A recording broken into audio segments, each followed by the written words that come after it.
Les anciens empereurs de Chine ont longtemps recherché des îles mystérieuses perdues dans la mer de l'Est, où de grandes montagnes abritaient des êtres immortels.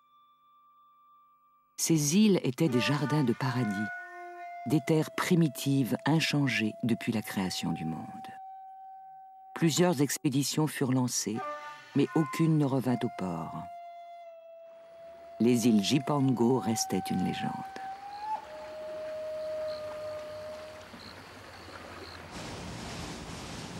Ces îles existent depuis 8 millions d'années, depuis qu'elles se sont détachées du continent asiatique.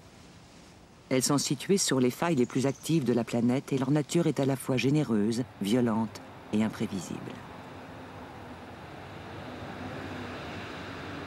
Toutes les civilisations qui s'y sont succédées ont vu dans les montagnes, les rochers, les cours d'eau, autant de demeures possibles pour les divinités.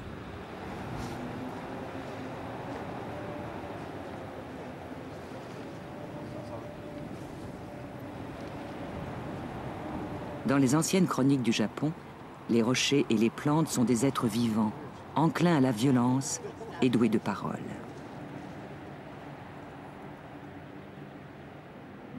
Les pierres abritent les dieux d'en haut, les étangs et les lacs, les dieux venus d'au-delà des mers.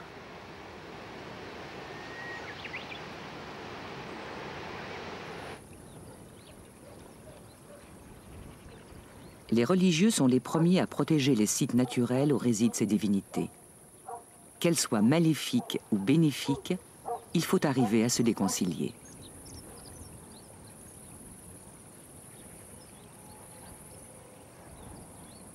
Depuis, la nature est à la fois crainte et vénérée.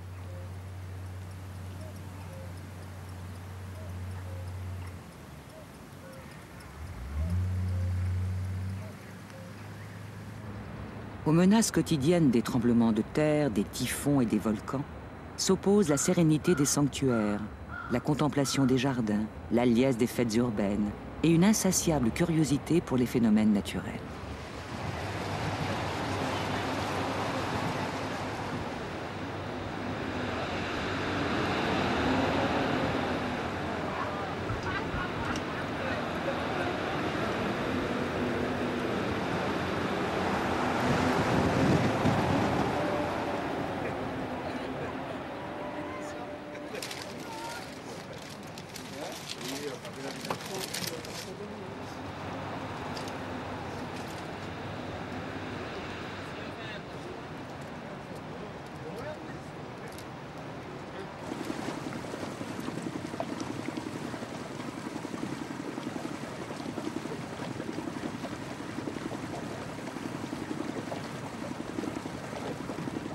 Une légende raconte qu'en l'an 200 de notre ère, le mont Fuji jaillit de terre en une seule nuit et qu'en compensation, à quelques kilomètres de là, un immense lac s'est formé.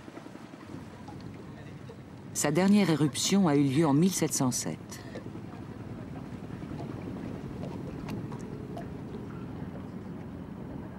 Depuis, le plus haut volcan du Japon, considéré comme un dieu, s'est endormi.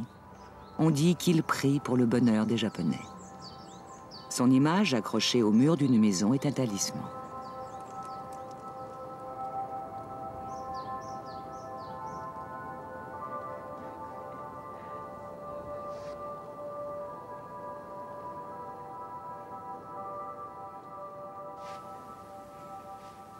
Des générations de maîtres d'estampes depuis le XVIIe siècle ont mis en scène le Fuji.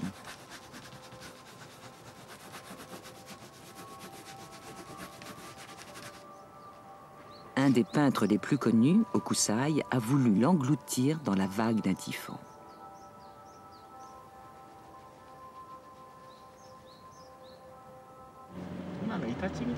L'enseigne de vaisseau Alfred Wett l'escalade en 1874. Magnifique volcan élevant à près de 4000 mètres sa cime neigeuse, il a cessé depuis de longues années d'ébranler le sol de ses secousses formidables et d'ensevelir en quelques heures les habitants et leurs demeures sous des torrents de feu.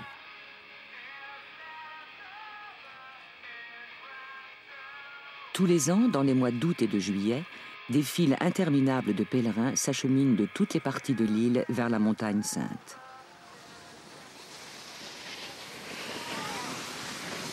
En septembre, le Fujiyama commence à revêtir son manteau de neige et l'ascension trop pénible n'est plus tentée.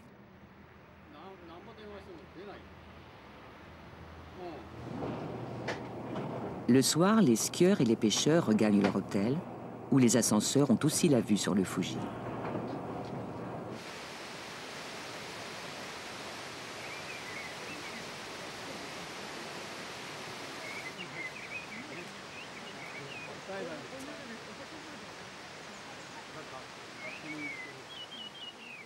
La promenade dans la neige entre les pavillons de thé, le bain sur le balcon de la chambre et la soirée avec les joueurs de tambour traditionnels terminent le rituel quotidien de milliers de vacanciers. Le mont Fuji est une des premières affaires touristiques du pays.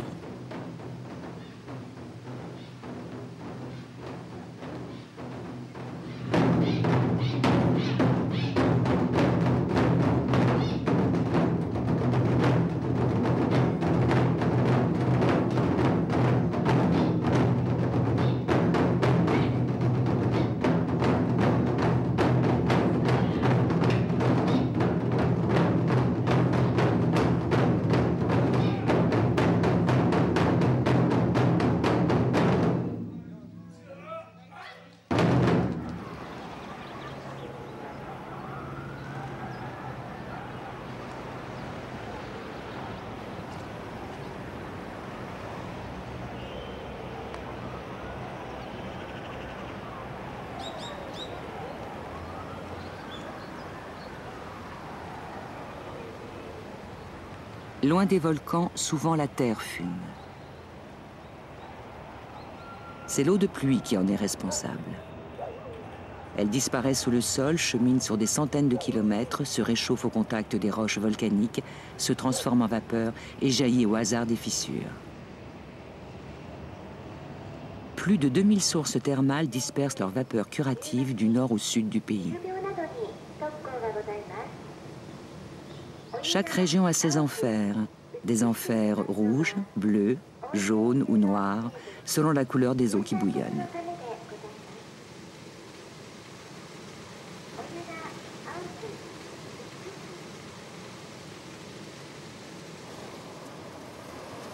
Ces enfers ont leur place dans la mythologie et de nombreuses divinités ont été y rechercher des êtres chers.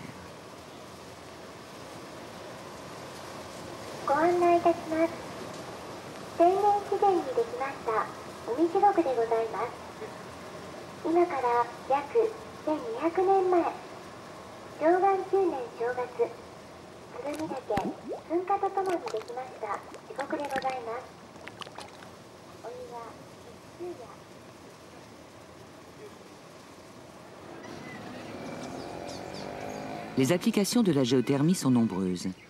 Des villes entières en tirent leur chauffage et quelques hôtels proposent à leurs clients une cuisine à la vapeur naturelle, directement sortie des entrailles de la terre.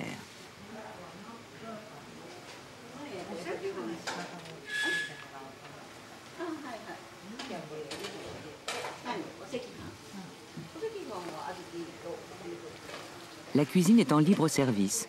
Elle est gratuite pour les clients de l'hôtel.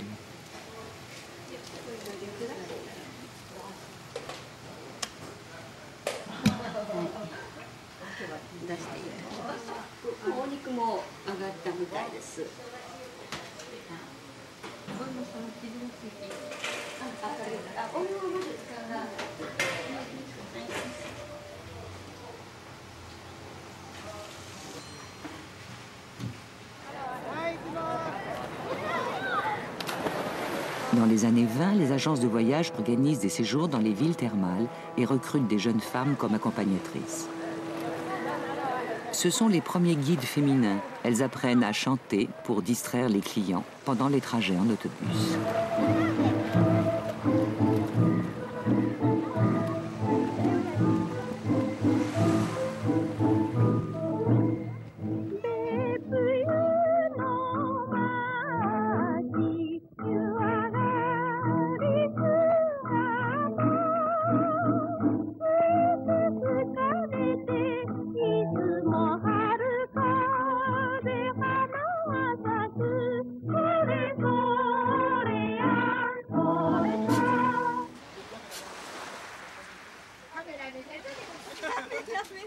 Les bains de sable chaud deviennent à la mode. Ils sont réputés pour toutes sortes de maladies.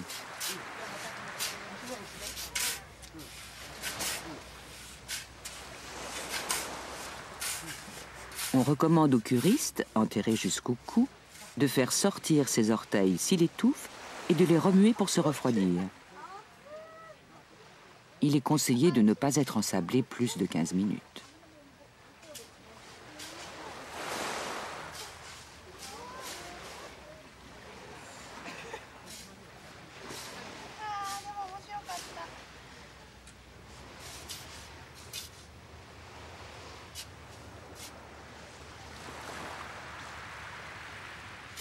Au XVIe et XVIIe siècle, les bourreaux japonais, qui découvrent des Occidentaux, se passionnent pour les réactions de ces organismes nouveaux pour eux.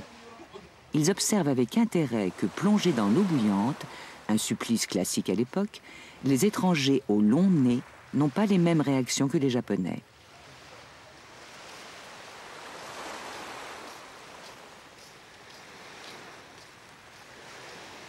L'eau de mer, à côté, est à 60 degrés.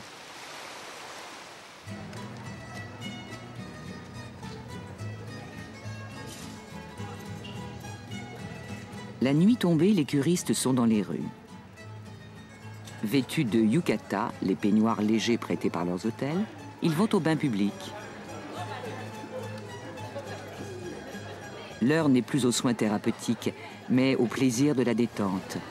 Le bain du soir est un rituel collectif.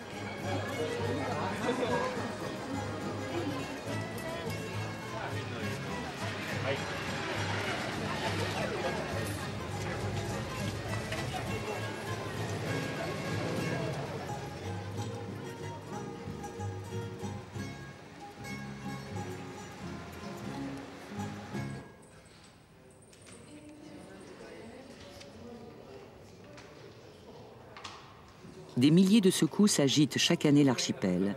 Rien ne permet d'en prévoir le moment et l'ampleur.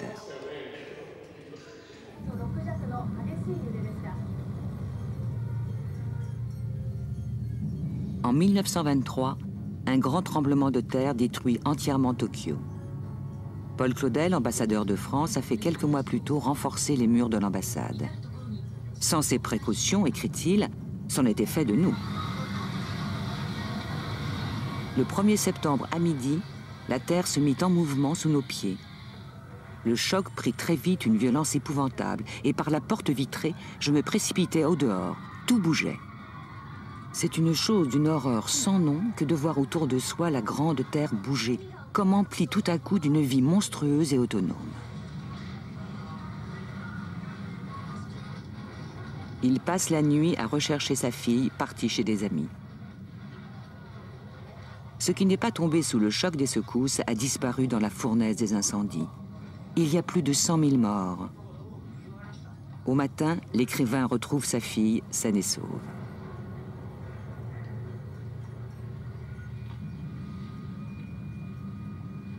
Le 1er septembre est devenu journée nationale de prévention. Dans les écoles, les élèves font des exercices d'évacuation.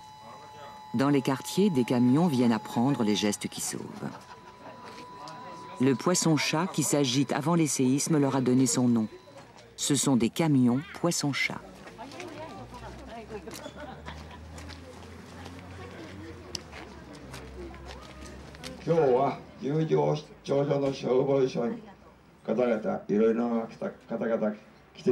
Pédagogiques, ils apprennent des gestes simples et efficaces.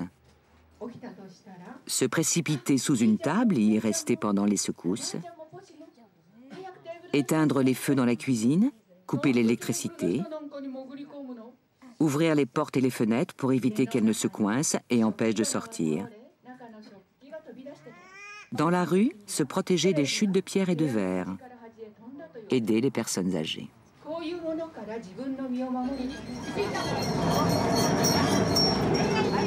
Les camions recréent les conditions d'un séisme et leurs plateaux suspendus reconstituent les secousses horizontales et verticales d'un séisme que chacun peut avoir à ressentir bientôt.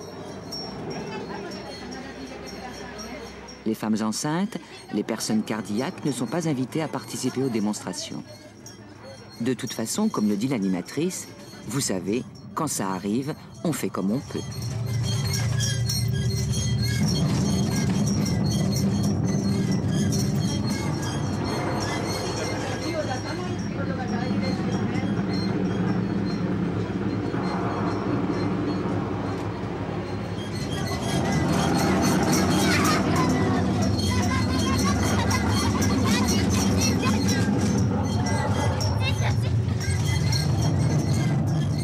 Selon une légende, il n'y a qu'un endroit dans tout le Japon qui ne bouge pas. On l'appelle le manche de l'éventail. Il est immobile pendant que tout le reste du pays s'agite. Mais personne ne s'accorde sur sa localisation.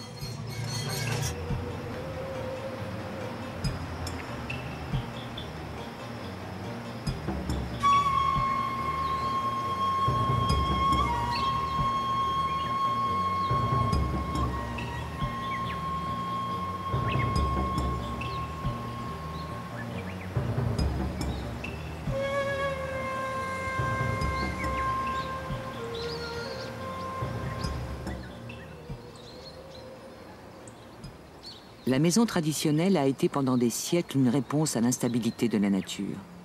La structure en bois, piliers et charpentes, repose sur des pierres posées sur le sol. 2 murs sont en mortier de terre, accrochés sur un treillis de bambou. Les 2 autres sont des cloisons de papier coulissantes ouvertes sur le jardin.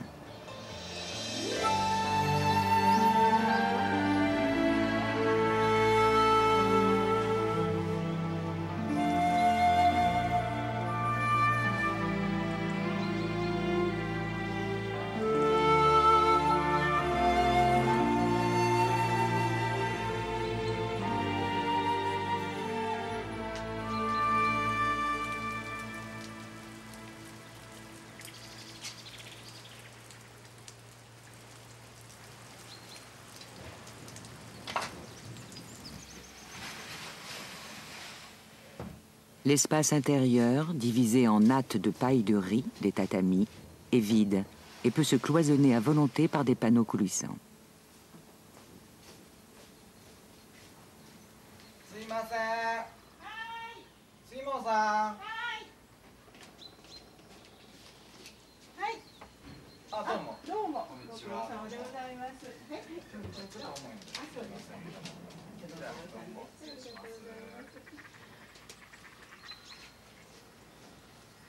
Les maisons sont partout semblables au nord comme au sud, écrit Raymond de Dalma, membre de la Société de géographie qui traverse le pays en 1882. Elles sont uniquement construites en bois, en paille et en papier. Les tremblements de terre interdisent la construction d'édifices solides et forcent à avoir des habitations basses, très légères et très flexibles, pouvant suivre sans s'écrouler les oscillations du terrain qui atteignent fréquemment une grande amplitude. La maison traditionnelle résiste aux tremblements de terre, aux typhons, mais son ennemi numéro 1 a toujours été le feu. Dans les temps calmes, on circonscrit le feu en lui abandonnant une vingtaine de maisons. Mais à l'époque des typhons et des violents coups de vent, aucune digue ne peut être opposée à la rapidité avec laquelle il dévore des quartiers entiers flambant comme des paquets d'allumettes.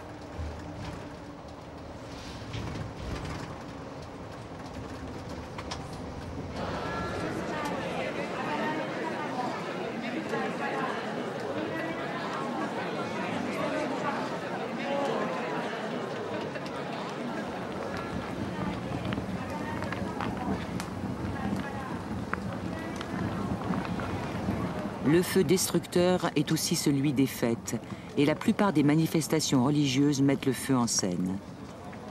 Au temple Todaiji, dans l'ancienne cité impériale de Nara, chaque année, au printemps, des prêtres conduisent le grand festival des torches.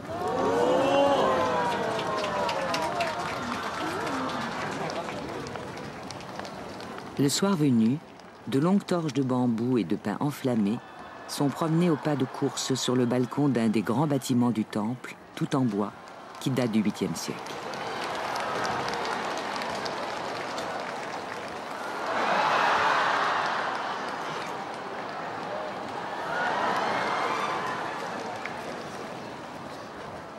Les torches brûlent vite. Elles sont agitées violemment pour que leur braise explose en feu d'artifice acclamé par la foule. Le feu est purificateur et chaque branche ou brindille consumée, ramassée cette nuit-là, est emportée à la maison comme porte-bonheur. En 1669, les torches mettent le feu au temple qui s'embrase. Il est entièrement reconstruit.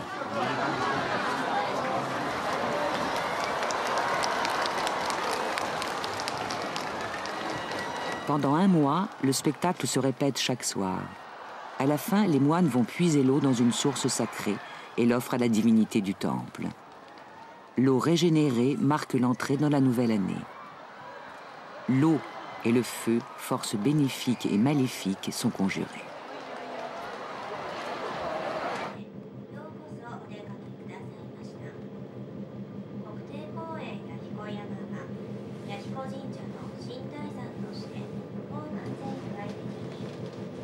Un auteur du 5e siècle affirme que les îles japonaises, peu après leur création, se sont mises à vaciller.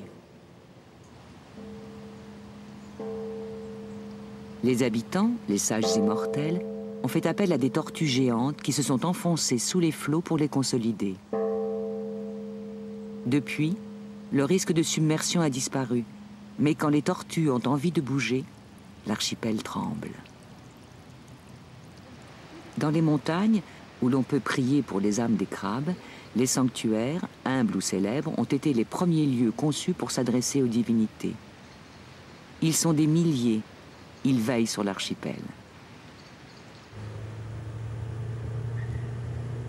Le sanctuaire le plus vénéré du pays se trouve dans la province d'Issé, en pleine forêt. Chaque Japonais s'y est rendu, quelles que soient ses croyances. On y honore la lumière, représentée par sa divinité, la déesse Amaterasu. Elle veille sur le Japon et elle est l'ancêtre de la lignée impériale.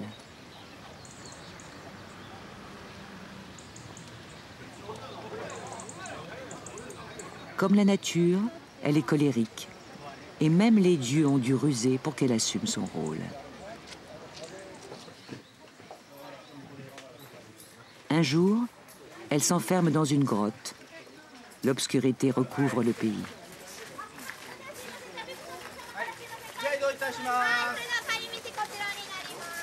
Pour qu'elle ressorte, les autres divinités appellent la déesse de la danse qui commence un striptease cosmique devant la grotte. Intriguée par les rires des dieux, Amaterasu risque un œil. Un miroir placé devant la grotte lui renvoie son image. Elle croit voir une rivale et se précipite. La lumière revient.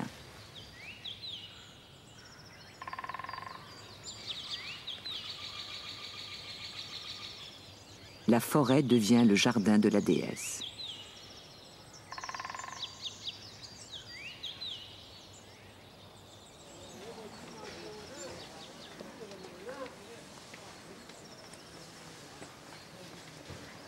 Nul ne peut pénétrer dans son sanctuaire en dehors des prêtres et de la famille impériale qui, une fois par an, viennent contempler le miroir. La porte est grande ouverte, mais barrée d'un rideau blanc, devant lequel on se prosterne et qu'il est interdit de toucher.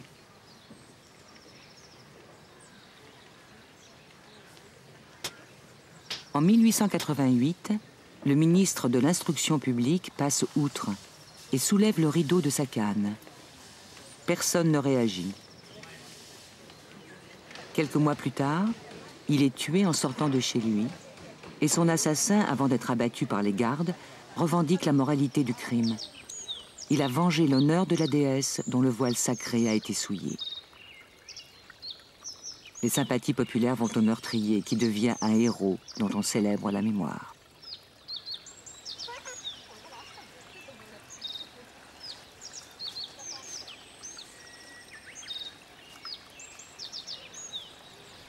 Le sanctuaire est une simple cabane en bois recouverte de chaume. Vieille de 13 siècles, elle est toujours neuve.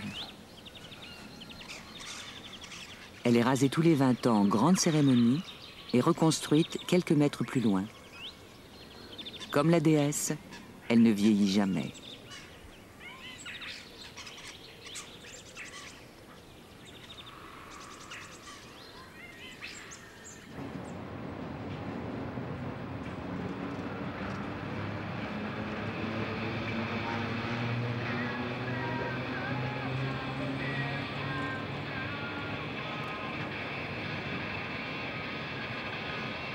Le Japon s'est couvert de grandes cités et Tokyo, au XIXe siècle, est déjà une des plus grandes villes du monde.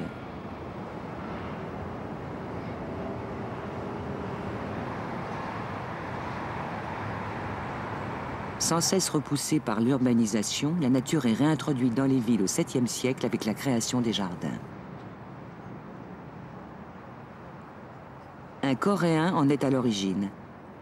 On l'appelle Maro l'affreux, car il a la peau décolorée. Il veut s'installer au Japon. Les officiels veulent le renvoyer chez lui. Mais il dit qu'il sait fabriquer des collines et des lacs en miniature. On lui donne un bout de terre sur lequel il reconstitue des paysages célèbres. Il devient un maître de jardin réputé.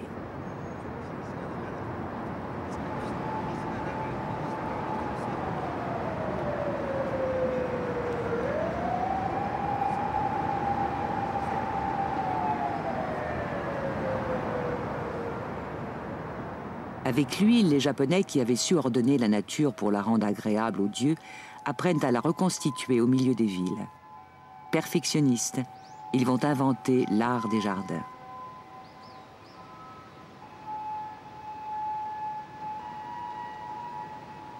Cette passion a traversé les siècles et se retrouve dans les jardins suspendus qui poussent maintenant sur les tours de Tokyo. On dit que ces toitures végétales pourraient être une réponse au réchauffement climatique.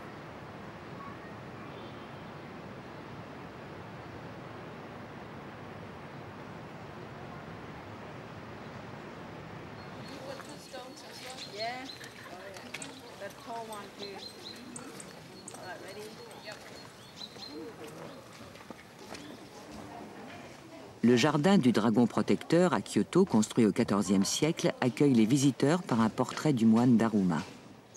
Son effigie s'achète au Nouvel An et les enfants jouent avec ses statues. Daruma est le fondateur du bouddhisme Shen en Chine, devenu plus tard le bouddhisme zen au Japon.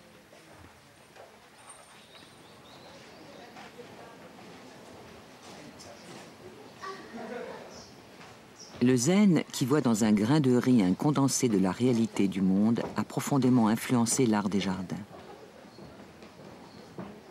Maro l'affreux avait amené avec lui une conception taoïste des jardins. C'étaient des lieux qui concentraient les souffles bénéfiques de l'univers.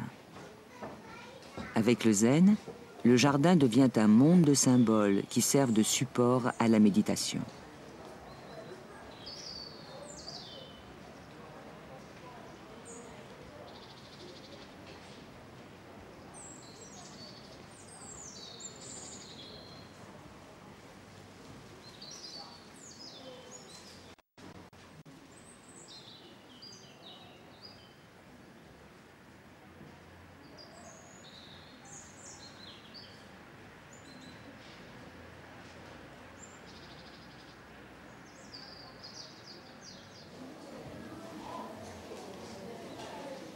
Devant les espaces intérieurs, toujours vides, le jardin est l'image de la nature éternelle.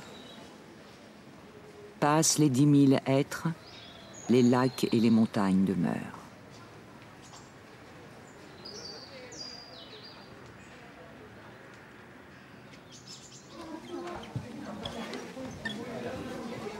Construit quelques années plus tard, le Ryoan-ji est l'exemple le plus célèbre de jardin zen.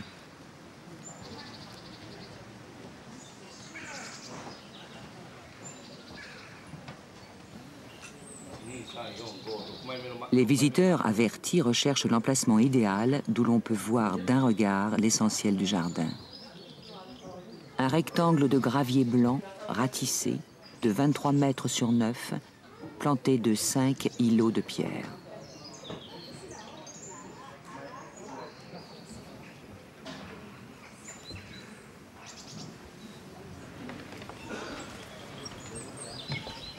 À l'ombre de la véranda, le moine contemple le jardin, assis un peu en hauteur.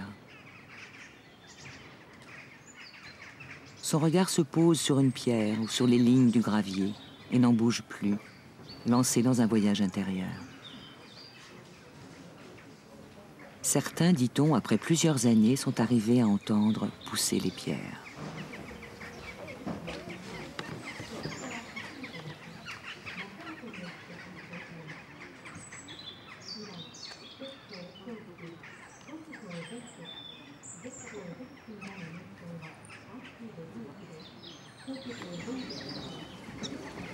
Le jardin sec n'est qu'une partie du ryoanji, planté d'arbres sur les 3 autres côtés du bâtiment central. À l'arrière, une fontaine de pierre invite les visiteurs à se laver les mains et la bouche. Un texte gravé informe que le bonheur est la finalité de l'étude.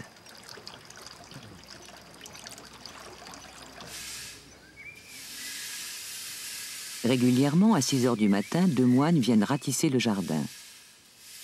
Dans un premier temps, ils uniformisent le sol et effacent toutes les traces de dessin de la veille.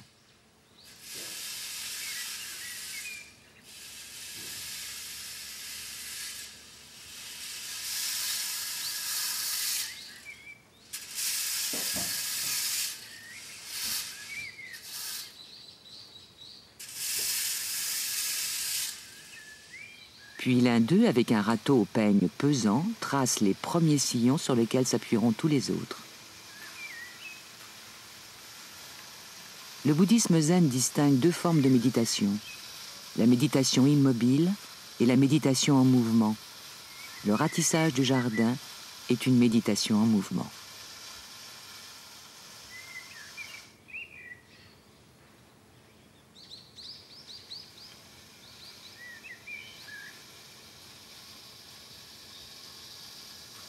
Ces paysages de gravier, ordonnés comme les vagues de l'océan, et ces paysages de pierre, dressés comme des îles, ont été construits par des moines itinérants, selon des règles strictes.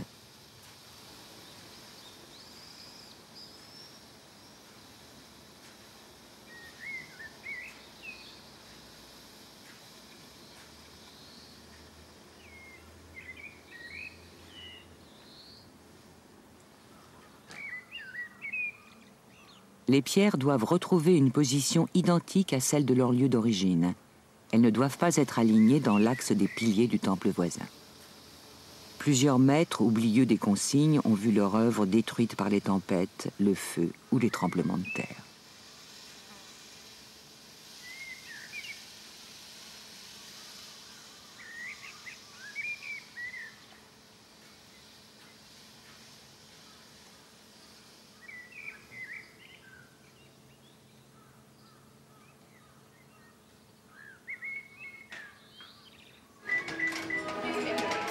Kyoto, l'ancienne capitale impériale, a été la ville des jardins. Construite au Xe siècle, elle s'appelle alors Heian-kyo. C'est la première ville édifiée selon les règles cosmologiques chinoises. Une ville en damier, protégée par des montagnes au nord, bordée d'un fleuve et centrée sur le palais.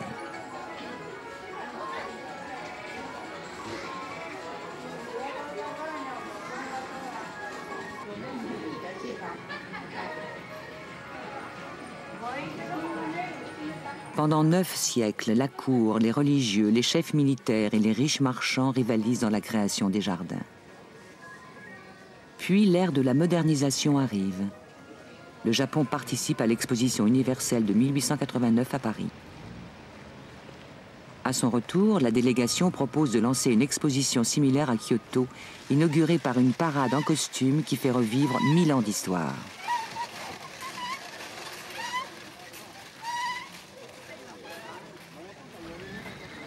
En octobre, en pleine saison des typhons, les costumes sortent des coffres où ils sont religieusement conservés pour une nouvelle parade. Dans les jardins du palais impérial, les figurants s'apprêtent à reprendre la place de leurs aïeux. 2000 guerriers, cavaliers, archers, samouraïs, princes et nobles, dames de compagnie et princesses de la cour, personnages célèbres ou simples sujets font défiler le temps.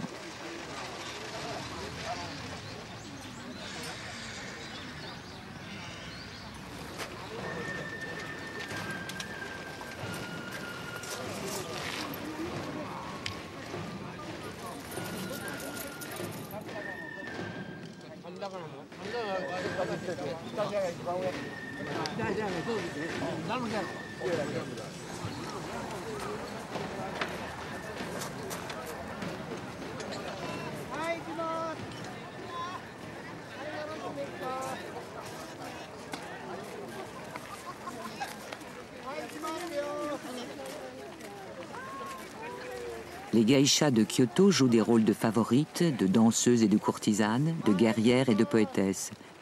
Elles jouent aux devinettes. Le coucou ne chante pas, dit le seigneur Nobunaga, tuez-le sur le champ. Le coucou ne chante pas, dit le seigneur Hideyoshi, je vais le faire chanter. Le coucou ne chante pas, dit le seigneur Tokugawa, je vais attendre qu'il chante. Que dira le prochain seigneur?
Le lendemain de la parade, de fortes pluies annoncent l'arrivée d'un typhon.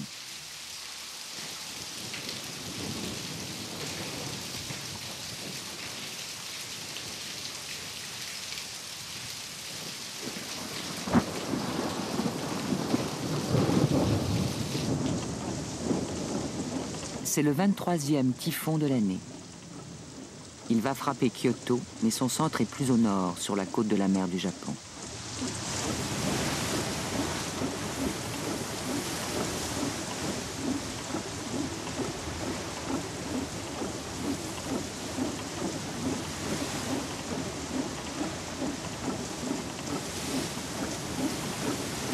Les typhons sont redoutés, mais ils sont aussi utiles.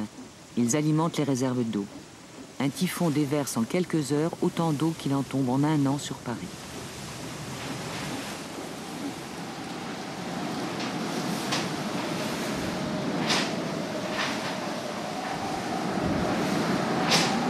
L'automne est la saison des typhons. Ils ravagent régulièrement les deux façades du pays.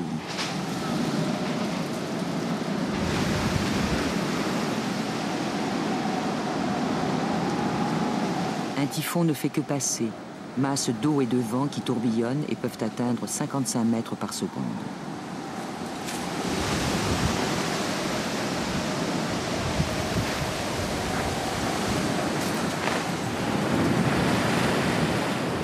Ils transforment les rivières en torrents, font glisser les montagnes, lancent la mer à l'assaut des côtes et secouent les maisons pendant des heures.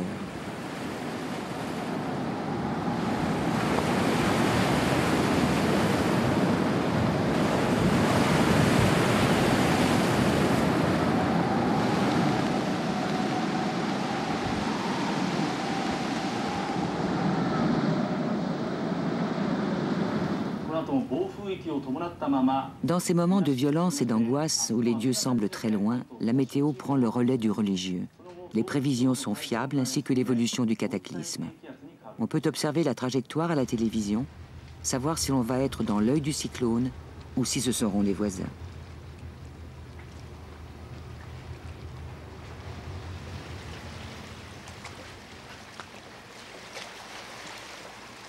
Le lendemain matin, chacun sort de chez lui, fait le tour de la maison, rend visite aux voisins.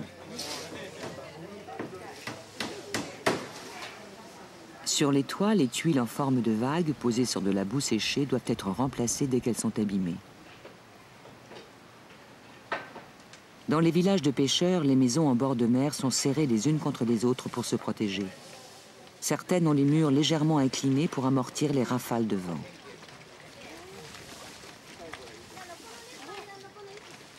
Une semaine à peine s'est écoulée depuis le typhon précédent et le 25e typhon de l'année est annoncé en cours de formation près des îles du Sud.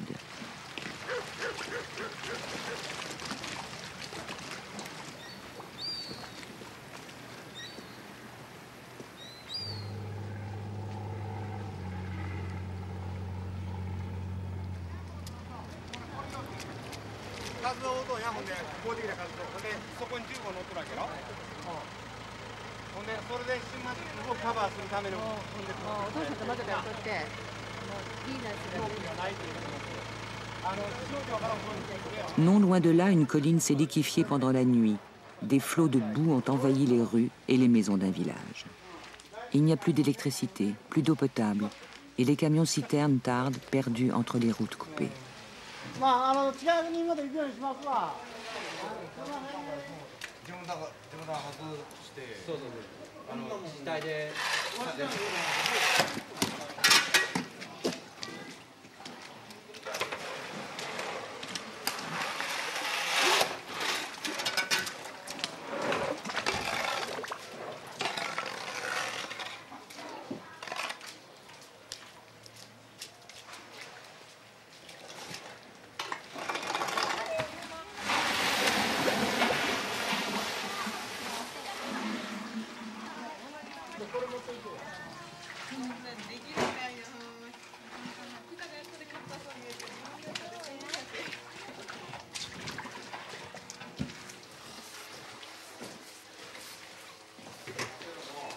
Il faut attendre l'hiver pour que s'éloigne le risque des typhons. Ces vieux fléaux ont aussi été à leurs heures des alliés précieux de l'indépendance du pays. Quand les armées mongoles déferlent au XIIe siècle sur les côtes de la mer du Japon, venues de la Chine proche, c'est un typhon qui détruit leur flotte et met fin à l'incertitude des combats.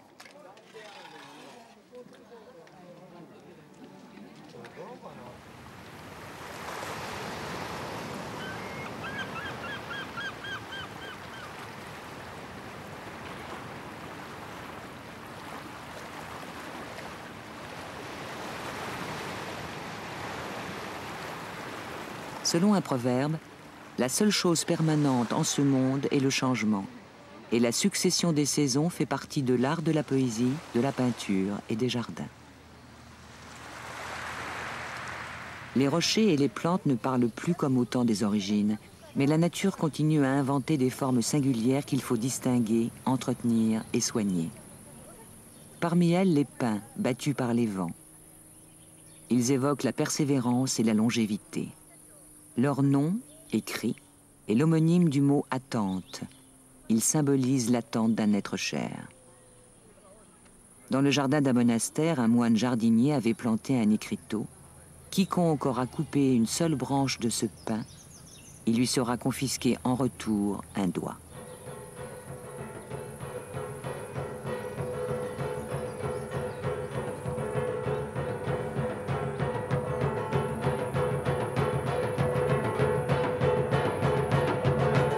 D'innombrables génies habitent les pins et des jupes de paille leur sont tressées affectueusement.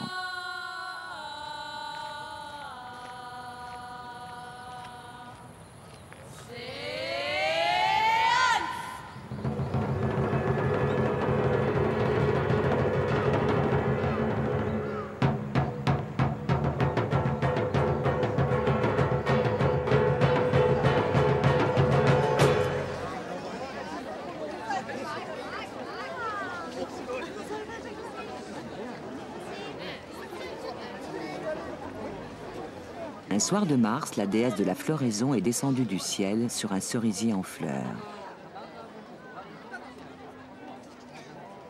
Le cerisier du Japon ne donne pas de fruits. S'il est planté, c'est uniquement pour ses fleurs.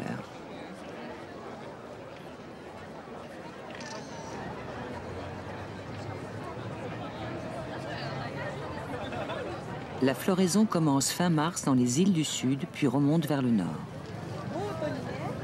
Les journaux, la radio, la télévision renseignent quotidiennement sur l'avancée du front floral. À Tokyo, le canal qui longe le palais impérial est l'endroit où il faut être le premier soir de la floraison. Les bureaux y envoient dès le matin des employés garder une place pour la partie du soir. C'est le moment où les nouveaux embauchés se présentent à leurs collègues et promettent de faire tout leur possible pour être de bons travailleurs.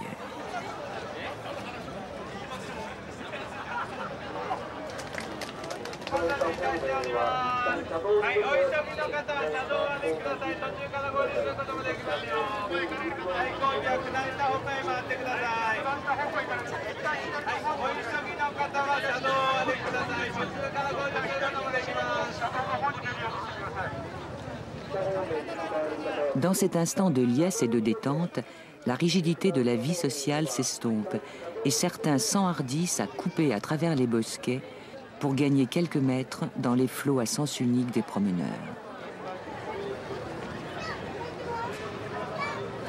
Et les amoureux déclarent leur flamme.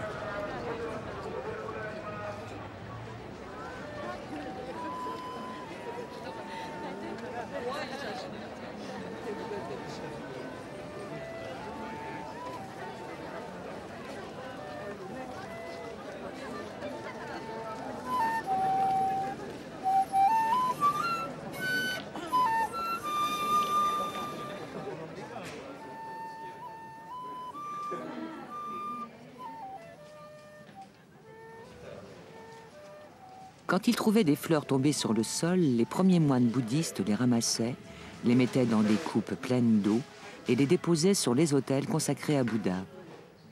De ces offrandes florales est né l'art de l'arrangement des fleurs, ou ikebana.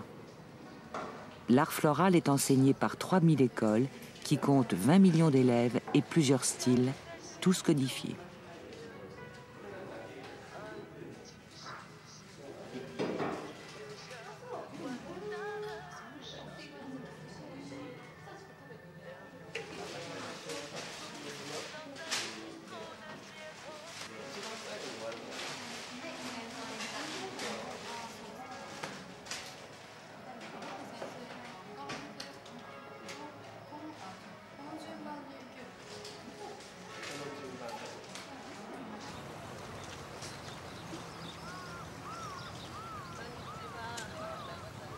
Les ikebana de style libre sont des écoles contemporaines.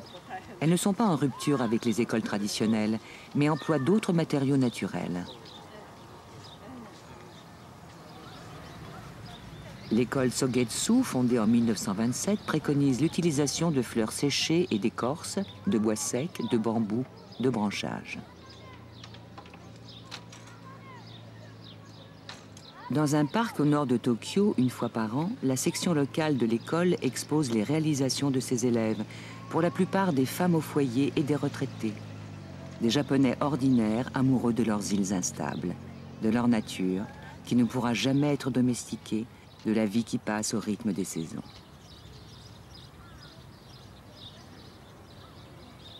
Dans quelques jours, leurs constructions éphémères seront démontées et recyclées. Au Japon, on a l'habitude de ne rien gaspiller.